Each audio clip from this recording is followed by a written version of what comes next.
Donc je m'appelle Léo, je suis aux Invertis. Je suis étudiant, je ne m'attendais pas à ce que la première fois que je parle dans un colloque, ce soit sur un sujet qui n'a absolument rien à voir avec mes études, mais c'est ça la militantisme. Donc les Invertis, c'est un groupe, on se qualifie de trans-pédagogues et marxistes. On a été créé en septembre dernier à peu près, courant septembre. Donc on essaye ce qui a lancé, on va dire, la création de ce collectif, c'est deux axes en particulier. Premièrement, on voulait redynamiser entre guillemets un petit peu la communauté LGBTI qui s'est beaucoup dépolitisée ces dernières décennies. Quand on pense à la parole révolutionnaire qu'elle pouvait porter notamment dans les années 70 et qu'on voit ce qu'elle a été dans les années 2000-2010, c'est pas, en tout cas pour les plus grandes associations, on voulait faire quelque chose qui soit ça. Et aussi parce que le mouvement n'a pas été capable, la communauté entre guillemets n'a pas été capable de faire face à différentes attaques. On peut penser par exemple au moment de la lutte pour tous, où on a eu 6 mois de déferlement homophobe par toute une alliance très large à droite, mais pas que, avec très peu de réponses de la communauté, en tout cas une réponse qui n'était pas à l'auteur. On a aussi un climat transphobe ces derniers temps qui monte. Alors on peut penser à la polémique autour de la fiche du planning familial cet été. Alors du coup c'est pas avant la création, mais l'annulation des drag shows il y a récemment à Toulouse, il me semble. Voilà, on voulait essayer de porter une volonté de redynamiser en portant une parole révolutionnaire à la communauté. Et on voulait aussi la reconnecter avec le mouvement ouvrier.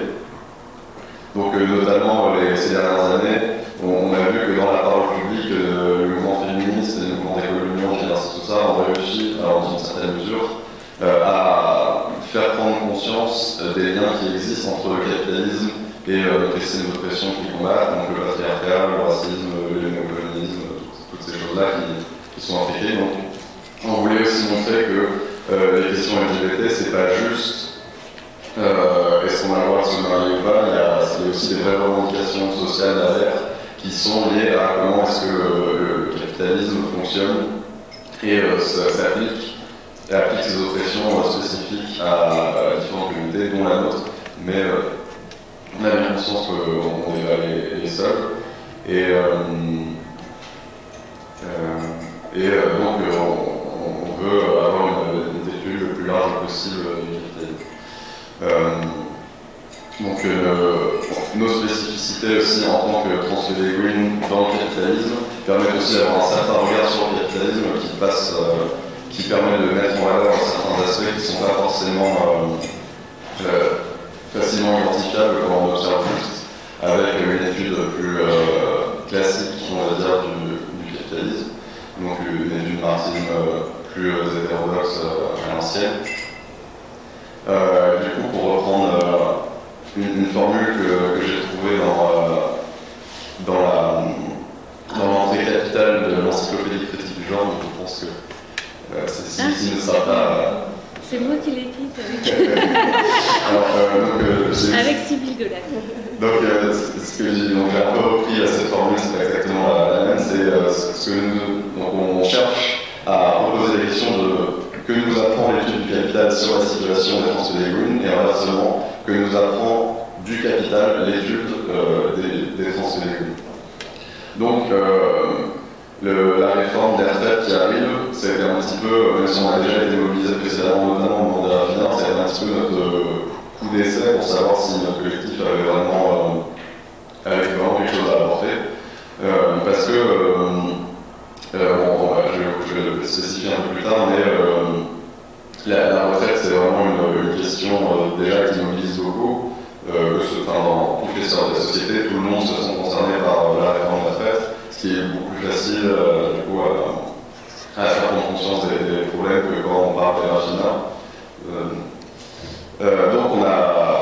Donc on était sur ça, du coup on n'était pas du tout experts des retraites avant ça. Et donc notre volonté, c'est surtout de repolitiser la communauté autour de la question des retraites, pour montrer que c'est pas juste une question qui concerne 2-3 directions syndicales, mais vraiment que tout le monde est concerné, y compris nous, en tant que transpédagogues. Donc, on a commencé pour essayer de, entre guillemets, lancer le plus large possible. On a lancé une tribune qu'on a fait signer par à peu près 130 personnalités et organisations LGBT. Donc, on a été assez large. On a la section LGBTI de Europe Écologie Les Verts jusqu'à UCL. On a l'inter-LGBT et certaines des associations inter-LGBT à la PREC des banlieues. Parmi les personnalités, on a des députés, des journalistes, des universitaires, des artistes, beaucoup de drag kings et drag queens. Et aussi, on aime bien se vanter un peu. On a eu un soutien international qui est Eric Boussy, qui était un membre de l'Academy Support the Minor. Je ne sais pas si vous avez vu le film Pride, mais en gros, il avait fait partie de ça. Donc le texte de la tribune était volontairement pas très radical, mais le but c'est justement de pouvoir le faire signer assez largement pour que, après, dans le plus largement possible, la question des retraites soit posée dans la communauté. Et donc on a abordé quand même un certain nombre de points. La place de la famille et du coup l'isolement familial, comment est-ce que ça interagit avec la retraite, les inégalités salariales, les carrières hachées, les cas spécifiques du VIH, enfin les personnes atteintes du VIH et d'autres questions.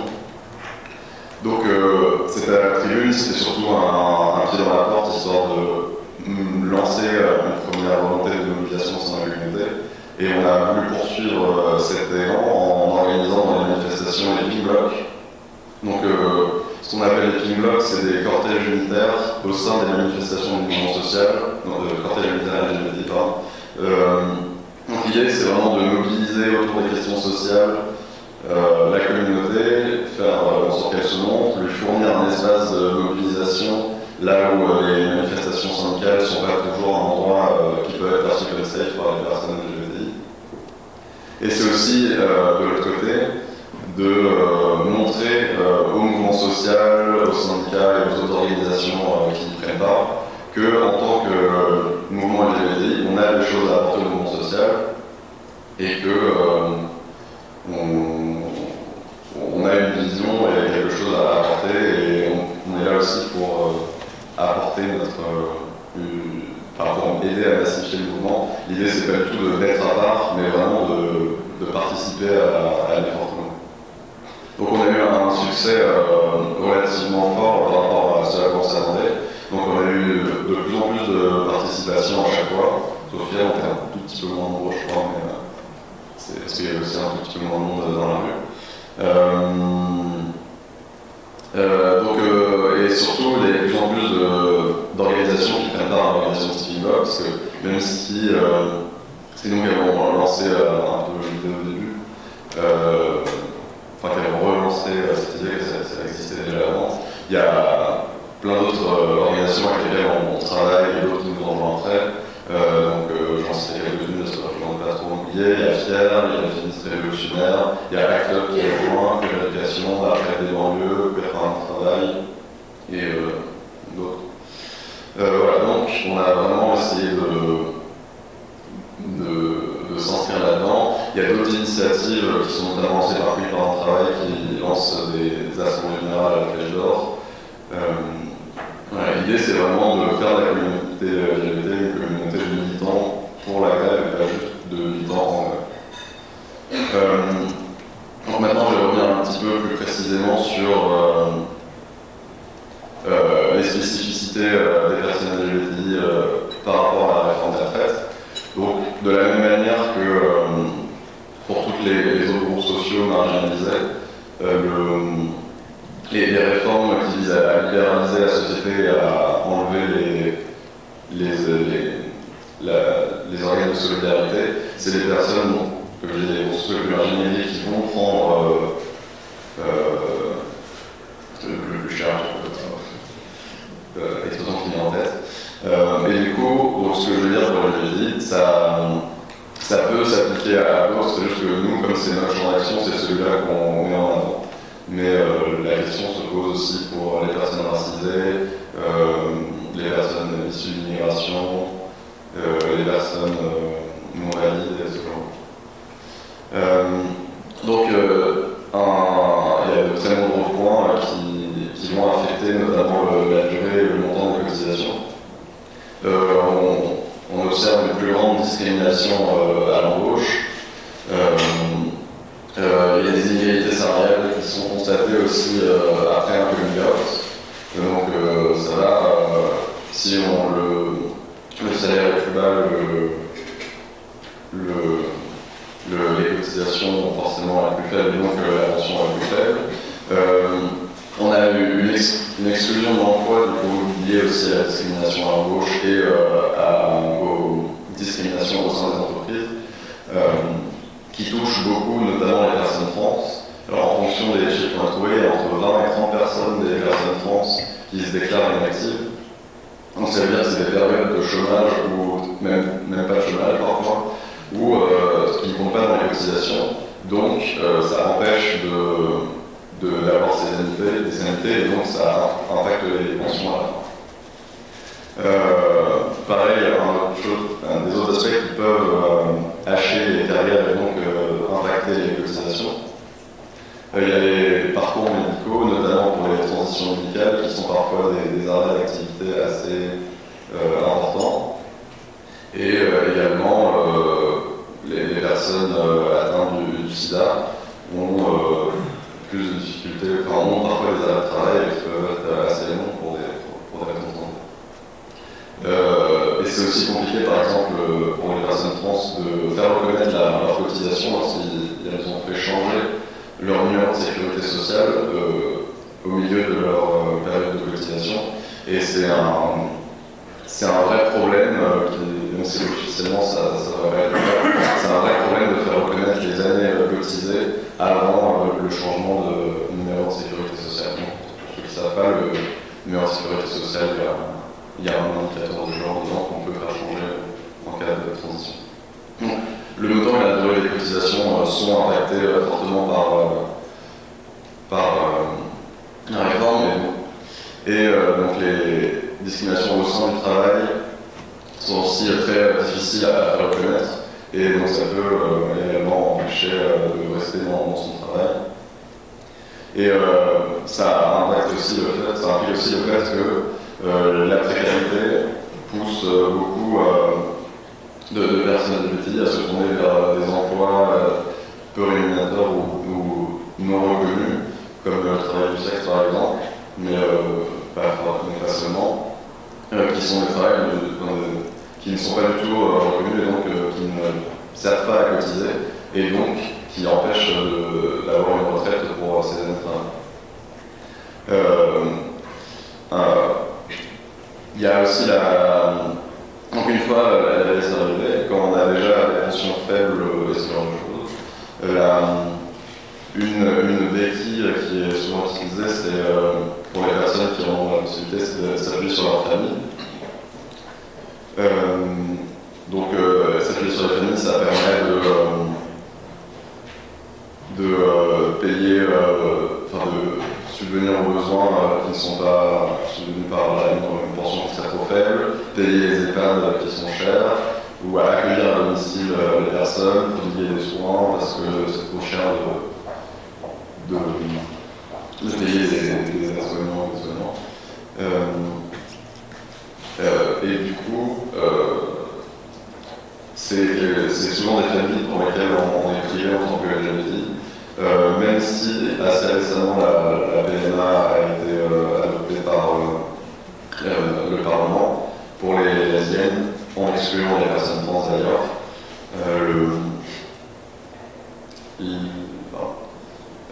C'est dans les faits, même pour ça et pour l'adoption, c'est dans les faits très très compliqué aujourd'hui de fonder des familles en tant que LGBTI, malgré les positions officielles qui laisseraient le faire. Aussi, pour revenir un peu avant, donc l'autre aspect, c'est la famille quand on est jeune. C'est aussi quelque chose qui, quand on est exclu de ces cercles familiaux après un coming out, ça empêche par la suite de bien s'installer dans le monde du travail. Et donc, par rapport à tous les effets que j'ai cités plus haut, ça empêche de bien cotiser et d'arriver avec une bonne pension à l'âge de la retraite. Ça ne veut pas dire qu'on considère que la famille c'est quelque chose de bien. Justement, on considère que une retraite qui soit accessible à tous et quelle que soit la situation, c'est quelque chose qui est remonté justement pour que les personnes qui n'ont pas de famille puissent avoir une retraite décente. Voilà.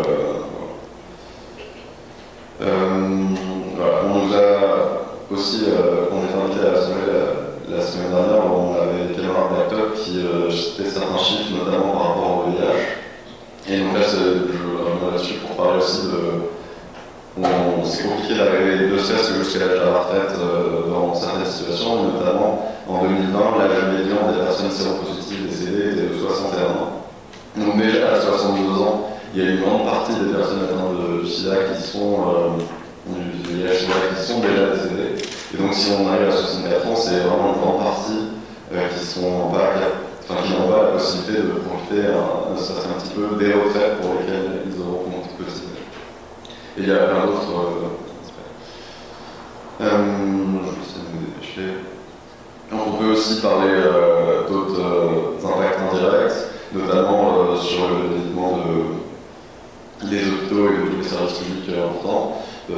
Aujourd'hui, les infirmières, alors je sais si c'est aujourd'hui en tout cas, l'âge de départ pour les infirmières de 55 ans, si jamais on les fait aller jusqu'à 9 ans en supprimant les régimes spéciaux, ça fait qu'on a donc 9 ans de plus pour des métiers qui sont déjà sous pression et qui ont déjà du mal à assurer leur travail correctement.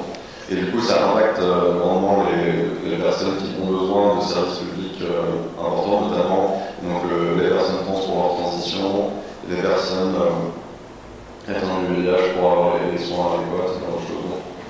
Et aussi un autre aspect, c'est comme la retraite, c'est aussi un instant de travail qui est libéré du capital.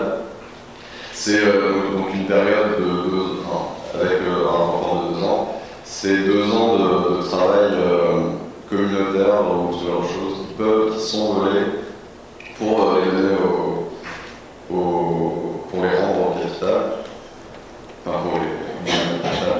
Et donc c'est quelque chose qui empêche de créer une solidarité intergénérationnelle au sein de la communauté pour pallier justement le manque de liens familiaux et aussi pour faire vivre nos mémoires, par exemple, penser au collectif des archives qui tente d'essayer de pallier le manque de mémoire dans notre communauté.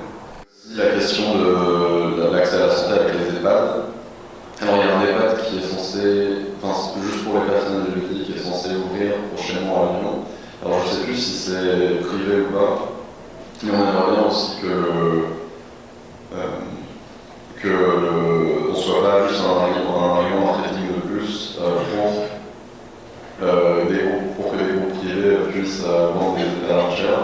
On veut un service public qui soit en mesure d'accueillir toutes les personnes à l'âge de la retraite et pas des EHPAD qui sont privés, qui sont bâtis autour du couple hétérosexuel. Donc, pour conclure, je vais reprendre une phrase qui a été écrite dans un article. C'est-à-dire que ni héritage, ni mariage, ni enfant doivent déterminer notre condition sociale. L'État et la solidarité sociale doivent permettre l'égalité de traitement, y compris, si ce n'est plus, quand on n'est pas dans la case, dans le bon formulaire ou dans la norme. Ensuite, pour terminer, je vais juste revenir un petit peu sur la difficulté qu'on a de travailler sur la question. On a eu accès à assez peu de chiffres. Souvent, c'est des rapports d'associations qui datent des SOS, par SOS Homophobie en 2013 par exemple.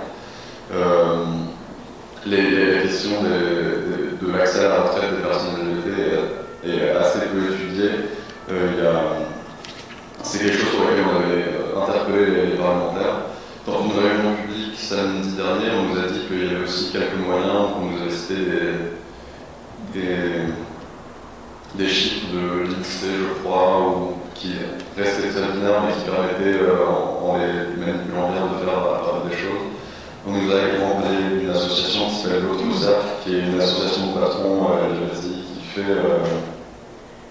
qui explique, qui fait des formations pour comment bien l'intégrer. Donc, en utilisant les chiffres de ces différentes associations, on peut éventuellement essayer de trouver des choses, mais c'est compliqué. Et pour ce qui est de la recherche, j'ai un peu essayé de fouiller, on avait un peu essayé de fouiller les termes, on n'avait pas trouvé grand non plus.